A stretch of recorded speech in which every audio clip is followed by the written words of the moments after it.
Magandang umaga mga ka-Trends Pinas, at dahil nga po sa natagpuang sako ng lokal na tao ng mga taga-Taal ay nagkaroon nga po ng pangalawang malawakang paghahanap sa mga nawawalang sabungero na itinapon kuno sa ilog, sabi ni alias Totoy.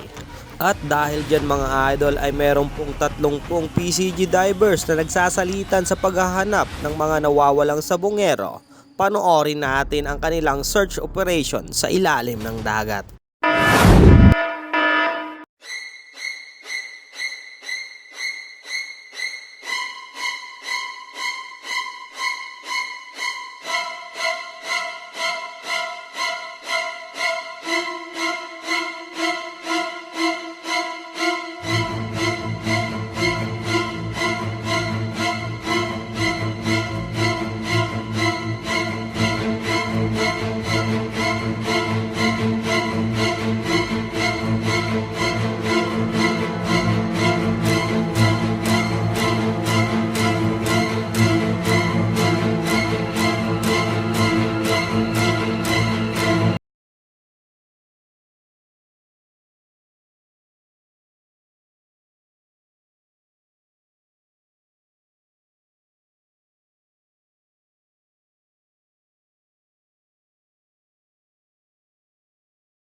Sa kabilang banda naman mga bossing, sa bayan ng General Trias, Cavite ay merong isang enforcer na pinagbabaril sa loob ng kanilang bahay, at base nga sa salaysay ng kapitbahay ay mga alas 2 ng umaga daw ay narinig nila ang isang putok. Yun pala ay iyon na nga ang ginawang krimen kahapon.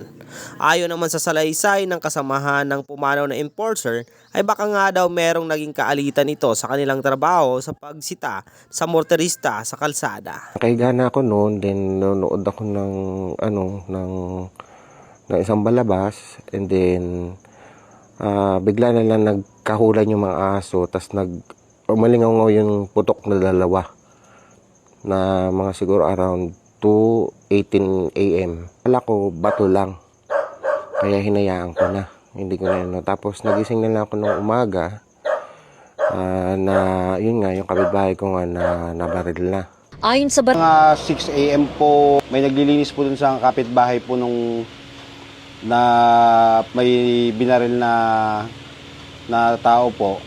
Ano po, nakita nila bukas yung pinto, kaya po nila nalaman na may namatay po doon. Tinakpan daw po ng unan.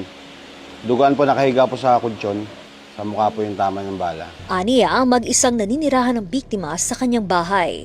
Parte po siya ng sahig man nagtatrabaho. Meron po siyang nasitas dun sa kalsada po sa kanyang trabaho. Parang may nakaano po siya ma'am, nakaalitan. Yung po tinitingnan ng angulo po.